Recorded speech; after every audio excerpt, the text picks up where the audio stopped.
జనసైనికులందరికీ నమస్కారం. ఈ డిబేట్ ఏంటంటే ఏదో జరిగిందంట కదా, మంచి కామెడీగా హాస్యాస్పదంగా మిత్రులు చెప్తున్నారు. నాకైతే నవ్వొచ్చేస్తుంది. ఏంటంటే ఇప్పుడు మనం గాలిలోకి రాళ్ళేస్తాం, అది ఎక్కడో తగిలి తెలిపోయి ఆకాశం ఉమ్మేస్తాం, మొహం మీద పడిద్ది. ఉమ్మెత్తే పైకెత్తే మొహం మీద పడిద్ది, అంతమించి జరిగేది ఏం లేదు. సో విషయం ఏంటంటే, పవన్ కళ్యాణ్ గారి వ్యక్తిత్వం మనకు తెలుసు, ఆయన ఏంటి మనకు తెలుసు, ఇటువంటి వ్యక్తి మనకు తెలుసు. ఎవరు ఏం చేసినా అన్ని నిరాధారమైన ఆరోపణలు తప్పితే దానికి ఆధారాలు ఉండవు.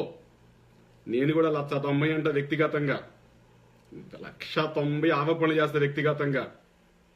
కానీ అది మన సంస్కారం, అది మనకంటూ ఒక సంస్కారం ఉంది. ఆ గీత ఎప్పుడు దాటం మనం. మన జనసైనికులు గొప్పతనమే అది. అందుకే ప్రజలు మనం ఇష్టపడతారు, మనం ఎప్పుడు దాటం ఎక్కడా కూడా. TV9 వాళ్ళు పూనం కవుల మీద ఒక ఉన్మాది వ్యాఖ్యలు చేశాడని చెప్పేసి వేస్తున్నారు, స్క్రోలింగ్ వేస్తున్నారంట. ఒక మిత్రుడు నాకు పంపించారు. ఇప్పుడు TV9 వారికి శతకోటి వందనాలండి. మీరు సమాజాన్ని బాగా ఉద్ధరిస్తున్నారు. శతకోటి వందనాలు సార్. మీకు ఎన్ని పెట్టిన తప్పులేదు మీకు సార్. TV9 వాళ్ళు ఒక ఉన్మాది, ఒక మహిళ మీద, నిరాధారమైన పూనం కౌర్ అనే మహిళ మీద ఎటువంటి ఆధారం లేని అబండాలు వేస్తూ వ్యాఖ్యలు చేశారండి. చేశారు, కరెక్టే. దాన్ని మీరు TV9లో స్క్రోలింగ్ చేసుకుంటున్నారు. బాగుంది, సూపర్గా ఉంది, ఎక్స్ట్రాడినరీగా ఉంది. ఇదే TV9 వాళ్ళకి ఇదే ఫేస్బుక్లో వైసీపీకి చెందిన ఒక వ్యక్తి, ఇప్పాల రవీంద్ర అనే వ్యక్తి అత్యంత నీచంగా, అత్యంత అవమానకరంగా చెప్పేస్తుంది. ఓపెన్ అయిపోతా, ఎందుకంటే మీరు ఓపెన్ అవుతున్నారు కదా, మీరు మహిళలు కించపరుస్తున్నారు కదా. అత్యంత అవమానకరంగా, బిడ్డ కూడా వద్దులేండి నా మాటలు మాట్లాడను, అత్యంత అవమానకరంగా మాట్లాడితే మీ TV9 వాళ్ళు ఎందుకని స్క్రోలింగ్ వేయలేదు చెప్పండి. అది కేసు వరకు వెళ్ళింది. అది కేసు దాకా వెళ్ళి అతను అరెస్ట్ చేయడం కూడా జరిగింది. అదే కాన్సెప్ట్ మీద వ్యక్తిగతంగా ఆరోపణలు చేశాడు, అత్యంత హీనమైన ఆరోపణలు చేశాడని చెప్పేసి కేసు వరకు వెళ్ళేది, అరెస్టులు జరిగినాయి. ఆ విషయం మీద మీ టీవీ వాళ్ళు నవ్వొస్తుంది. మీ అవివేకం, అజ్ఞానం చూస్తుంటే నవ్వొస్తుంది. టీవీ అజ్ఞానం చూస్తుంటే ఎందుకు మీరు స్క్రోలింగ్ లేదు? పూనం కౌర్ గారు మహిళే కదా, రమణి గారు కూడా మహిళే కదా. తన మీద గాలి ఆరోపణలు చేస్తే, రమణి గారి మీద చేసిన గాలి ఆరోపణలే, అసత్య ఆరోపణలు, అబద్ధాలే చేసినవన్నీ. ఎందుకంటే వ్యక్తిగతంగా ఎవరిని ఆరోపించకూడదు మనం. మరి రమణి గారు ఒక న్యాయం, పూనం కౌర్ గారు ఒక న్యాయమా? ఈ TV9లో విజ్ఞతకు వదిలేస్తున్నాను. మీరు మాధరు, మీరంత దిక్కుమాల దౌర్భాగ్య లఫుడ్ ఛానల్ ప్రపంచంలో లేనే లేదు. ఇంకా నెంబర్ 1 మీకు వస్తుంది, నెంబర్ 2 AVNకి వచ్చింది, ఇక నెక్స్ట్ మీ బెల్ట్లో వస్తాయి 1 by 1. ఇక వస్తే నేను ఈ విషయం వదిలేదాను. ఇది సింపుల్, గాలిలో రాళ్ళు వేసి ఆకాశం ఉమ్మెత్తే మన మొహమే పడిసొచ్చింది, అంత మించి ఏముండదు. ఇంకా ఎదవలో అయ్యేది ప్రజలు మనమే. అయితే ఏంటంటే, నేను ఈ సందర్భంగా రాష్ట్ర ప్రజలకి, ముఖ్యంగా రాష్ట్ర ప్రజలందరికీ ఒక విషయం చెప్పదలుచుకున్నానండి. ఏంటంటే, పవన్ కళ్యాణ్ గారి మీద రాజకీయంగా ఆరోపణలు చేయడానికి ఏమీ లేదు. ఆయనకి అవినీతి మరకలు లేవు. ఆయన ఎక్కడా కూడా ఒక తనకు కావాల్సిన వాళ్ళకి ప్రాజెక్టులు ఇప్పించుకోవడాలు, ఈయన కాంట్రాక్ట్లు ఇప్పించుకోవడాలు, అటువంటి లాబింగ్ చేయలేదు వరకు. అసలు ఆయన ఏంటంటే, ఒక సమస్య వస్తే ప్రభుత్వం దృష్టి తీసుకెళ్లి దాన్ని పరిష్కరించారు అంతే. అయితే ఈ క్రమంలో పవన్ కళ్యాణ్ గారిని దెబ్బతీయాలి అంటే ఎలా దెబ్బతీయాలి, హౌ అంటే, ఇప్పుడు జగన్మోహన్ రెడ్డి గారి కంటే ఆయన మీద కేసులు ఉన్నాయి కాబట్టి ప్రతి ఒక్కరు కేసుల మీద ఆరోపణలు చేస్తారు, ప్రతి ఒక్కరు ఆరోపణలు చేస్తారు. చంద్రబాబు నాయుడు గారి మీద అంటే ఆయన మీద 18 కేసులు ఉన్నాయి, దీని మీద ఆరోపణలు చేస్తాం, ప్రభుత్వ అవినీతి మీద ఆరోపణలు చేస్తాం. మరి పవన్ కళ్యాణ్ మీద ఆరోపణలు చేయండి ఎలాగండి? పాపం ఆయన దెబ్బతీయాలి. ఎందుకంటే ఆయన వస్తే ఏంటి, మరి అధికారాలు పోతాయి కదా, ఒక్కొక్కరికి అధికార పీఠాలు పోతాయి కింద. అధికార పీఠం పోతే ఇంకేముంది, రేపు పోతే ఇంట్లో ఆడవాళ్ళు కూడా అన్నం పెట్టరు. పదవి లేకపోతే అంతే రాజకీయ నాయకుడు. పదవి లేని రాజకీయ నాయకుడికి ఏముండదు. ఇంటి బయట కుక్క, పదవి లేని రాజకీయ రెండు ఒకటే, వాటికి వాల్యూ ఉండదు. అయితే ఏంటి మరి వీళ్ళకి పవన్ కళ్యాణ్ వస్తే ఏమవుతుంది, పదవులు పోతాయి, అధికారం పోతే ఏం చేయాలంటే పవన్ కళ్యాణ్ దెబ్బతీయాలి. ఎలా దెబ్బతీయాలి? ప్రజలు పవన్ కళ్యాణ్ ఏమి ఇష్టపడుతున్నారు? ప్రజలు పవన్ కళ్యాణ్ వ్యక్తిత్వాన్ని ఇష్టపడుతున్నారు, ప్రజలు పవన్ కళ్యాణ్ దాన గుణాన్ని ఇష్టపడుతున్నారు, ప్రజలు పవన్ కళ్యాణ్ ప్రజా సమస్యల మీద స్పందిస్తున్న తీరుని ఇష్టపడుతున్నారు. ఈ మూడిటి మీద దాడి చేస్తే పవన్ కళ్యాణ్ గారిని ప్రజలు నమ్మరు. అందుకనే ప్రతి పుల్కాగాడు వచ్చి, ప్రతి లఫూట్ గాడు వచ్చి ఏంటంటే, పవన్ కళ్యాణ్ గారు ప్రజలకు ఏం చేశారు చెప్పాలి. ఇప్పటి వరకు ఇవి ప్రశ్నలు. అంత తెలుసు వాళ్ళకి ఏం చేశారని చెప్పి తెలుసు. ప్రతి ఒక్కరు సోషల్ మీడియాలో కానివ్వండి ఎక్కడ అడుగుతూ ప్రశ్నలు అంటే పవన్ కళ్యాణ్ ఇప్పటిదాకా ఏం చేశాడు అంటారు. ఆయన ఏం చేశారని కళ్ళ ముందు కనిపిస్తుంది. ప్రజలకి ఏం చెప్తారంటే పవన్ కళ్యాణ్ ఇప్పటివరకు ఏం చేయలేదు అని ప్రజలు చెప్పాలనే ఉద్దేశం అనమాట. ఎందుకంటే పవన్ కళ్యాణ్ ప్రజా సమస్యలు పట్టించుకోవట్లేదు అని చెప్పేసి నెంబర్ 1 టార్గెట్ పూర్తి చేస్తారు. రేపు పొద్దున మీడియాలో చెప్పేది అదే, పవన్ కళ్యాణ్ ఏం చేయాలని చెప్పేస్తారు అందరికీ. Number 1 target. రెండోది ఏంటి, ఆయన దానగుణాన్ని ప్రజలు ఇష్టపడతారు. ఆయన ఎటువంటి దానగుణం అంటే చూసాం మనం ఖమ్మంలో ఒక వృద్ధాశ్రమం అని చెప్పేసి ఒక పెద్ద ఆవిడ వస్తే పిలిచి టీ కాసి ఆవిడకి ఇచ్చి ఆవిడకి వెళ్ళడానికి డబ్బులు ఇచ్చి అకౌంట్లో డబ్బులు వేశారు. 5 లక్షలు సంథింగ్ ఎంత, నాకు కరెక్ట్ ఫిగర్ గుర్తులేదు. దాని ఖర్చులు కూడా డబ్బులు ఇచ్చారు. అటువంటి దానగుణం ఉంది. మరి ఆ దానగుణం దెబ్బతీయాలి కదా, దాన్ని దెబ్బతీయాలి. అందుకేంటంటే ఆరోపణలు చేస్తారు. ఏంటంటే ఏం చేశాడండి, కోట్లు సంపాదించాడు, లక్ష రూపాయలు గొప్ప, అసలు ఎవరు దానం చేశాడు చెప్పండి అని అడుగుతారు. వాళ్ళకి తెలుసు. ఇప్పుడు పావల శ్యామల గారికి దానం డబ్బులు ఇప్పించారు. అలాగే ఇప్పుడు ఎన్నో ఆయన పేషెంట్లకి డబ్బులు ఇస్తూ ఉంటారు. అసలు ఎందుకంటే ఒకటి చెప్తున్నాను చూడండి, చేసిన దానం పక్కన వాళ్ళు చెప్పకూడదు అంటారు. ఆయన ఇప్పుడు చెప్పుకోరు. ఇక్కడ ఏంటంటే ఆయన చెప్పుకోకపోవడం వల్ల ప్రజలు తెలియదు, కానీ దానివల్ల లబ్ధి పొందిన వాళ్ళే బయటకు వచ్చి చెప్పుకుంటున్నారు. కొంతమందికి ఏమవుతుందంటే సాయం పొందిన తర్వాత చెప్పుకోవడానికి చిన్నతనం ఉంటుంది. 10 మందిలోకి వచ్చి నేను సాయం పొందాను, ఈయన సాయం చేశానని కొంతమంది చెప్పుకోలేరు. చిన్నతనం వాళ్ళకి అందరిలో తక్కువ ఉంటామని చెప్పుకోలేరు. అటువంటి గుప్త దానాలు ఎన్నో చేశారు పవన్ కళ్యాణ్ గారు. సో అటువంటి పవన్ కళ్యాణ్ గారి దానగుణం మీద దెబ్బతీయాలంటే ప్రజల్లోకి పవన్ కళ్యాణ్ గారు ఏమి చేయలేదు, దానం చేయలేదు, అసలు ఏం చేయలేదు అని చెప్పేసి చెప్పాలి, పదే చెప్పాలన్నమాట. ఇప్పుడు జరుగుతుంది అదే. సక్సెస్ఫుల్ గా ఆయన దానగుణం దెబ్బతీసేయాలి. ఇంకొకటి వ్యక్తిత్వం, పవన్ కళ్యాణ్ గారి వ్యక్తిత్వం దెబ్బతీయాలి. పవన్ కళ్యాణ్ గారి గురించి మన అందరికీ తెలుసు, ఎటువంటి వ్యక్తి మనకు తెలుసు. ఈ రోజు వరకు కూడా సినీ ఇండస్ట్రీలో ఒక చిన్న ఆరోపణ నిజమే, ఒక చిన్న ఆరోపణ చేసిన సందర్భం ఆయన మీద చేసిన సందర్భం ఇంతవరకు లేదు. ఒక లేడీ ఆర్టిస్టులు కానివ్వండి, జెంట్స్ కానివ్వండి, ప్రొడ్యూసర్లు కానివ్వండి, ఎవరైనా కానివ్వండి, ఎటువంటి వారైనా కానివ్వండి, పవన్ కళ్యాణ్ వల్ల ఈ రోజు ఇలా నష్టపోయాం మేము, పవన్ కళ్యాణ్ వల్ల మేము ఇలా దెబ్బతిన్నామని చెప్పేసి సినిమా పోతే డబ్బులు ఇచ్చేస్తారు ప్రొడ్యూసర్కి, నీకు ఎంత నష్టపోయింది చెప్పరా తీసుకోపో అని చెప్పేస్తారు. అటువంటి గొప్ప వ్యక్తిత్వం అయింది.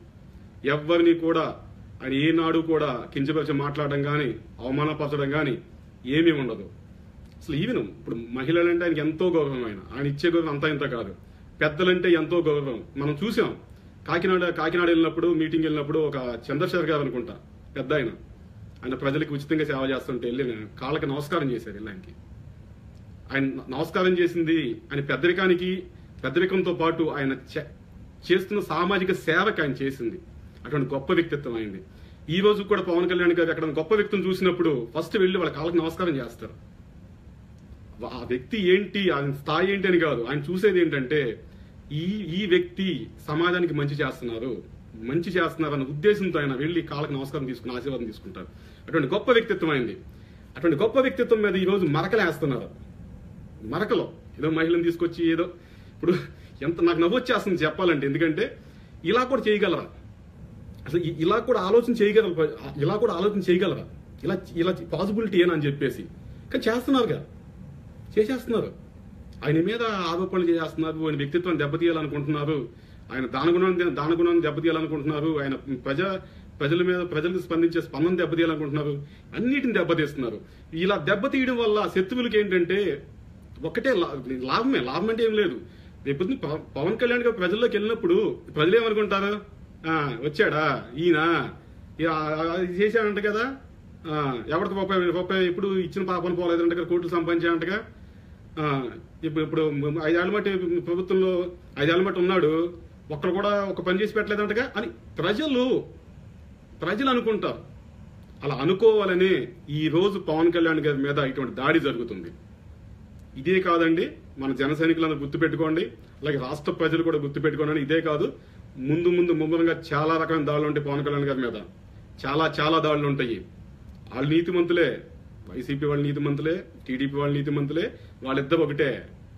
ఆ 2 పార్టీలు ఎప్పటికీ ఒకటే అంటే ఏం లేదు, చక్కగా సహకరించుకుంటారు. వాళ్ళు ఇద్దరికి సహకరించుకుంటారు. వాళ్ళు చేసే రాజకీయం వాళ్ళు చేసుకుంటారు. వాళ్ళ టార్గెట్ ఏంటంటే అయితే నువ్వు ఉండాలి, అది నేను ఉండాలి, రూలింగ్ లో ఇద్దరం ఉన్నాం. ఎందుకంటే ఇద్దరు ఒకేసారి రూల్ చేయలేరు కదా, అది అసంభవం. అది ఎవరో ఒకలే ఉండాలి. నువ్వు లేకపోతే నేను ఉంటా, మధ్యలో కూడా ఆగకూడదు. అదే వాళ్ళ టార్గెట్. వచ్చినప్పుడు ఇద్దరు కలిసి దాడి చేస్తారు. ఇప్పుడు మన ప్రజారాజ్యాన్ని తీసుకుంటే ఆ రోజు చిరంజీవి గారి దెబ్బతీయడానికి ఏమీ లేదు. ఏం చేశారు? ఇదే పవన్ కళ్యాణ్ గారి మీద ఫాలో అయిన స్ట్రాటజీనే అప్పుడు చిరంజీవి గారి మీద ఫాలో అయ్యారు. ఫస్ట్ ఏంటి, ఆయన సమాజానికి సేవ చేశారని చెప్పేసి ప్రజల్లో ఉంది. బ్లడ్ బ్యాంక్ అయిపోయి పెట్టేసేసి కరెక్ట్ గా వాళ్ళు బ్లడ్ బ్యాంక్ మీద పాయింట్ చేశారు. ఫస్ట్ రావడమే బ్లడ్ బ్యాంక్ మీద టార్గెట్ చేశారు. దాని ఉద్దేశం ఏంటి? ఎందుకు చేశారు? పిచ్చోళ్ళే చేయలేదు వాళ్ళు. రక్తం అమ్ముకుంటున్నాడు, రక్త వ్యాపారం అని చెప్పేసి పదే టీవీలో 100 డిబేట్లు ఇప్పించారు. ఎందుకు ఇప్పించారు? చిరంజీవి గారిని ప్రజలు నమ్ముతున్నారు. ఆయన సామాజిక సేవ చేశారు బ్లడ్ బ్యాంక్ ద్వారా అని చెప్పేసి ప్రజలకి వీళ్ళు ఏం చెప్పాలి? తప్పుడుగా ప్రజలకి ఏం చెప్పారు? ఆయన ఏమీ చేయలేదు, రక్తం అమ్ముకుని బతుకుతున్నాడని చెప్పి ప్రజలకు చెప్పారు వీళ్ళు. అప్పుడు ఏమైంది? చాలా మంది ప్రజలు విశ్వసనీయ నమ్మలేకపోయారు చిరంజీవి గారిని. ఏంటి ఈయన రక్తం అమ్ముకుని బతుకుతున్నాడు, ఇంత బిల్డప్ ఇస్తున్నాడు అని చెప్పేసి. తప్పుడు ప్రచారం ప్రజలు తెలియదు కదా. చిరంజీవి గారి నమ్మకాన్ని దెబ్బతీశారా? బ్లడ్ బ్యాంక్ విషయంలో నమ్మకాన్ని దెబ్బతీసి సక్సెస్ అయ్యారు ఆ రోజునాడు. అలాగే చిరంజీవి గారు ఎన్నో దానాలు చేశారు. ఆయన కూడా ఎన్నో దానాలు చేశారు. ఎంతో మందికి ఆసుపత్రులు ఉంటే బిల్లులు కట్టిన సందర్భం ఆయన ఉంది. అటువంటి వ్యక్తి మీద తనది కాని ఇల్లు తన మేనమామగా వీళ్ళు అమ్ముకున్నారని చెప్పేసి విష ప్రచారం చేశారు గ్రామాల్లో. అప్పుడు ఏమైంది? ఎందుకు చేశారు? చిరంజీవి గారు దాన గుణాన్ని దెబ్బకొట్టారు. సో ప్రజలు ఆయన ఏం నమ్మారు? ప్రజలు నమ్మింది ఒక దాన గుణము, ఆయన వ్యక్తిత్వము. ఈ రెండింటిని దెబ్బతీసి ఆ రోజు సక్సెస్ అయ్యారు. చిరంజీవి గారిని ఓడిచ్చేశారు. అదే ఫార్ములా పవన్ కళ్యాణ్ గారి మీద ప్రయోగిస్తున్నారు. ఇది ఫస్ట్ పెట్టిన ఒక అస్త్రం మాత్రమే. ముందు చాలా వస్తాయి. ఇప్పుడు ఏకంగా ఒక మహిళ మీద ఆరోపణలు చేశారు కదా. మీరు నమ్మరు, రేపొద్దున మహిళలే వస్తారు. రేపొద్దున మహిళలే వచ్చేసి మమ్మల్ని ఇలా మోసం చేశారని చెప్పి చెప్తారు. అప్పుడు ఏం చేద్దాం మనం? ఇటువంటివి వస్తాయి. ఏం చేయాలి ఇప్పుడు మనం? ఇటువంటి దిగజాటు పనులు చేస్తూ ఉంటారు ఆయన వ్యక్తిత్వాన్ని. ఎందుకంటే ఒక రాయి వేస్తారు, అది తగిలితే పర్లేదు, తగలపోతే ఇంకో రాయి వేస్తారు. ఎందుకంటే రాళ్ళకు కొదవలేదు వాళ్ళ దగ్గర. రాళ్ళకి ఇన్ని రాళ్ళు పెట్టి కూర్చున్నారు వాళ్ళు, ఇన్ని అస్త్రాలు పెట్టి కూర్చున్నారు. ఒక రాయి వేస్తారు, మిస్ఫైర్ అయ్యిద్ది, ఏస్తారు, తగిలే వరకు వేస్తానే ఉంటారు వాళ్ళంతే. పవన్ కళ్యాణ్ గారి మీద జరిగేది ఇదే, వ్యక్తిత్వం మీద దాడి. ఆయన వ్యక్తిత్వం మీద దాడి చేస్తారు, ఆయన దానగుణం మీద దాడి చేస్తారు, ఆయన ప్రజలకు ఏం చేయలేని ప్రచారం చేస్తారు. సో మన జన సైనికులు సమర్థవంతంగా తిప్పికొట్టండి. మీకు అందుబాటులో ఉన్న ఛానల్స్ వాడుకోండి, మీ ట్విట్టర్, సోషల్ మీడియా ఏదైనా వాడుకోండి, అందుబాటులో తిప్పి కొట్టండి. అలాగే గ్రామాల్లో అందరికి చెప్పండి, పవన్ కళ్యాణ్ గారి మీద వ్యక్తిత్వాన్ని దెబ్బతీస్తున్నారు. ఎందుకంటే మీరు నమ్ముతున్నారు కాబట్టి, ఆయన వ్యక్తిత్వాన్ని నమ్ముతున్నారు, ఆయన దానగుణాలు మీరు నమ్ముతున్నారు, ప్రజా సమస్యల మీద స్పందించే తీరుని నమ్ముతున్నారు. వీటి మీద దెబ్బ కొడితే ప్రజల నమ్మకాన్ని కోల్పోతాడు అని చెప్పి ఆయన మీద దాడి చేస్తున్నారని చెప్పేసి స్పష్టంగా చెప్పండి, అందరికి చెప్పండి. ఎందుకంటే నేను ఈ అనాలిసిస్ ఎందుకు చెప్తున్నానంటే, ఇదే చిరంజీవి గారి విషయంలో చేశారు వాళ్ళు. చిరంజీవి గారిని ప్రజలు ఏ విషయాల మీద నమ్మారో ఆ విషయాల మీదే చిరంజీవి గారిని దెబ్బతీశారు. చిరంజీవి గారికి నెగిటివ్ గా ప్రచారం చేశారు. ఆ రోజు బ్లడ్ అమ్ముకోవడం ఏంటండి? ఇప్పుడు రెడ్ క్రాస్ ఉంది, ఎన్టీఆర్ చారిటబుల్ ట్రస్ట్ ఉంది, వాళ్ళు ఎలా ఆపరేట్ చేస్తున్నారో అవి కూడా చారిటబుల్ ట్రస్ట్లే. వాళ్ళు ఎలా ఆపరేట్ చేస్తున్నారో చిరంజీవి బ్లడ్ బ్యాంక్ కూడా అలాగే ఆపరేట్ చేస్తున్నారు. అన్ని అంతర్జాతీయ ప్రమాణాలతో రన్ అవుతున్నాయి. వాళ్ళది వ్యాపారం కానప్పుడు ఈయన వ్యాపారం ఎందుకు అవుతుంది? అది చెప్పేవాళ్ళు లేదు. ప్రజలకి చెప్పేవాళ్ళు ఎవరు లేరు. మీడియా వాళ్ళ చేతుల్లో ఉంది. సక్సెస్ అయిపోయారు అంతే. ప్రజలు నమ్మేశారు. చిరంజీవి గారు ఏ విషయంలో ప్రజలు నమ్ముతున్నారో ఆ నమ్మకాన్ని దెబ్బతీశారు. ఈ రోజు కూడా అదే జరుగుతుంది. ఈ రోజు పవన్ కళ్యాణ్ గారిని ఏ విషయాలు ప్రజలు నమ్ముతున్నారో ఆ నమ్మకాన్ని దెబ్బతీయాలి. ఆ నమ్మకాన్ని దెబ్బతీసినప్పుడు పవన్ కళ్యాణ్ గారు ప్రజల్లోకి వెళ్తే ప్రజలు నమ్మరు. సక్సెస్ వీళ్ళు. ఇవి జగన్ చంద్రబాబు ఇద్దరు సక్సెస్ అయిపోయినట్టు. ఇంకా అయితే వీళ్ళిద్దరికి మిగులుతారు, వీళ్ళిద్దరు తెలుసుకుంటారు నువ్వని అని చెప్పేసి పవన్ కళ్యాణ్ సక్సెస్ఫుల్ గా మూడో ప్లేస్ తీసుకొస్తారు. ఇక వాళ్ళ ఇష్టం అనమాట. ఈ ఫ్యూచర్ చెప్తుంది జరిగేది ఏంటని చెప్పేసి. వీళ్ళు మాత్రం హ్యాపీగా ఉంటారు. ప్రతి ఒక్కళ్ళు కూడా జన సైనికులు తిప్పికొట్టడానికి వివరంగా చెప్పండి, ప్రజలకు స్పష్టంగా చెప్పండి. ఇది ఇలా మా మీద దాడి జరుగుతుంది ఇది అని చెప్పేసి ప్రజలకు చెప్పండి. ప్రతి ఆరోపణ సమర్థంగా తిప్పికొట్టండి. ఇక సరేనండి, ఇక ఉంటానండి. Okay, bye. జై హింద్.